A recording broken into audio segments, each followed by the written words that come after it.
하면서요.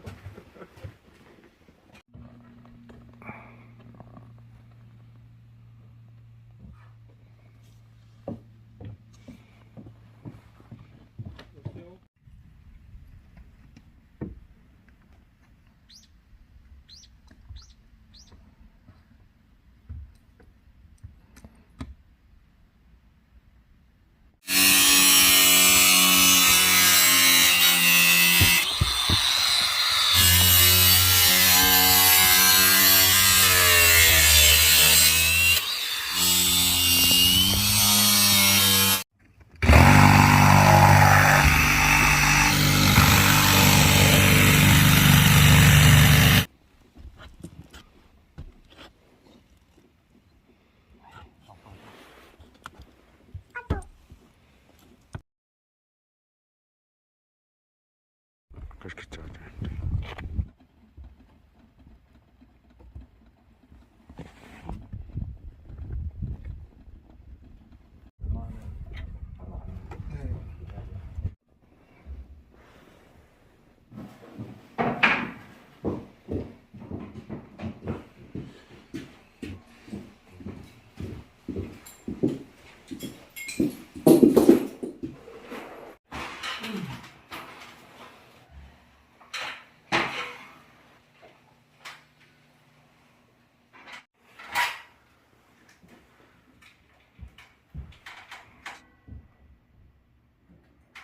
잡고 있어요.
그리고 겨울철에 좀 식어있는 상태에서는 여기 한 1, 2분 정도 데워주시는 게 좋아요. 네. 처음에 여기 이 안쪽에 차가운 공기가 있을 거 아니에요? 네. 그래서 바로 불을 붙이면 찬 공기가 이 밑으로 밀고 내려오는 경우가 있습니다. 네. 그래서 이렇게 더운 공기를 넣어서 찬 공기를 이제 올려주는 거죠. 네. 한 1, 2분 정도만 데워주시면 되고, 이렇게 착화제가 있으면은 이렇게 라이터로도 쉽게 불을 붙일 수가 있어요.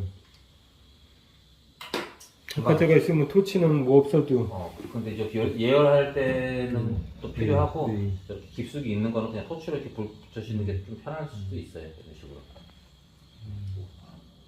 이렇게 토치에 불이 붙으면, 착화제에 불이 붙으면은 네. 문을 닫아주시되, 꽉 걸어 잠그기보다는 네. 이런 식으로 살짝 걸쳐만 놓는 게 좋습니다. 네. 일단 난로 같은 경우는 어느 정도 열이 받아야지 연소력이 생기는데, 네. 이제 갓 불이 붙은 상태에서는 틈으로 좀 강제적으로 공기가 들어갈 수 있게끔 네. 이렇게 걸쳐져 있을 때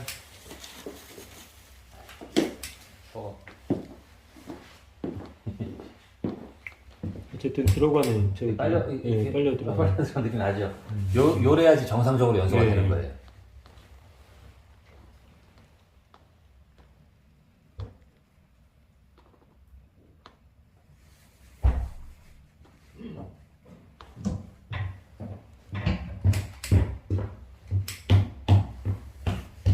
착화제가 엄청 센데. 착화제가 있으면 이렇게 깔끔하게 붙이실 수가 있고, 네. 없으면은 연 상태에서 문을 토치를 대고 있어야 되잖아요. 네. 그럼 이렇게 활짝 열렸으면 연기가 이렇게 나올 일이 커요. 네. 그래서 얼른 불을 붙여서 여기를 딱 공간을 협소하게 만드는 게 연기가 안 나옵니다. 네. 오래 딱 다 빨려 들어가요. 요게 불 붙이는 과정 끝이고, 네. 처음에 들어간 저 소식에 전체적으로 어느 붙으면 불이 네. 그때 문은 딱 걸어 잠그시면 됩니다. 네. 요게 이제 점화하는 과정 끝이에요. 이렇게. 근데 그거는 너무 이게 하고 이게 창이 적어가지고 작죠? 예, 불멍 그런 거 하려면 너무 작아가지고 이거를 공간 차지는 그거 옆자리 쪼갠 거 크기에 따라서 한 2-3개 정도 주시면 돼요.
그 댐퍼의 그 위치가 예. 연도 높이랑 뭐 연도 높이도 다 다르고 예. 요 주변 환경도 다 다르잖아요. 예. 그런 거에 또 영향이 가고 또 사용자분이 사용하는 그 장작 스타일에 따라서도 다 달라요. 예. 뭐 장작 크기며 넣는 양이며 또 내가 열을 얼만큼 올리고 난 다음에 불 조절을 하느냐 이런 거에도 다 반응이 다르기 때문에 사실상 이제 가장 적절한 그 불 조절의 위치는 사용하시는 사용자분께서 딱 찾아내시는 겁니다. 예. 적합하게. 그래서 요럴 때는 막뭐 요 정도 그러니까 이렇게 해보고 저렇게 해봐가면서 근데 이제 아까 치면 봤다시피 내가 최소 불 조절 여기서 내가 최소로 다 담을 수 있는 거는 이제 1번, 2번, 3번 이게 다 담는 거잖아요, 그죠? 요렇게 뗐을 때는 꺼질 가능성이 커요. 요거는 그래서 제가 봤을 때는 요거까지는 조절을 안 해도 될 것 같고 요거는 정 필요로 한다 하면 나중에 이제 숨만 남고 꺼져갈 때쯤 있죠. 그때 닫으면은 그 숯이 좀 오래 가는 역할을 해요. 지금 이 2개로도 불 조절은 잘 되잖아요, 그죠? 근데 이제 이런 식으로 타기보다는 살짝 밀어 넣어서 좀 밑에 불이 길게 탈 수 있게끔 좀 올라오고. 그러니까 요런 느낌. 순환은 되면서 밑에 불도 올라오고. 왜냐면은 일단은 안에 있는 장작이 완전히 연소가 되는 게 중요해요. 타다가 말아버리는 게 아니고 수덩이가 남은 상태에서 꺼져버리는 게 아니고 완전히 재가 돼버려야 됩니다. 딱 지금 1번 닫고 2번 지금 살짝 열어놨죠, 그죠? 요렇게 뗐을 때 타는 시간도 좋고 열량도 좋고 중요한 거는 안에 있는 장작이 완전히 다 연소가 된다 하면은 요렇게 놓고 떼시면 되는 거예요. 그래서 또 뭐 열량이 부족하다 하면은 여기서 또 살짝 툭툭 쳐갖고 좀 더 열어주시는 거고. 그래서 요거는 좀 반복적으로 해 보셔야 돼.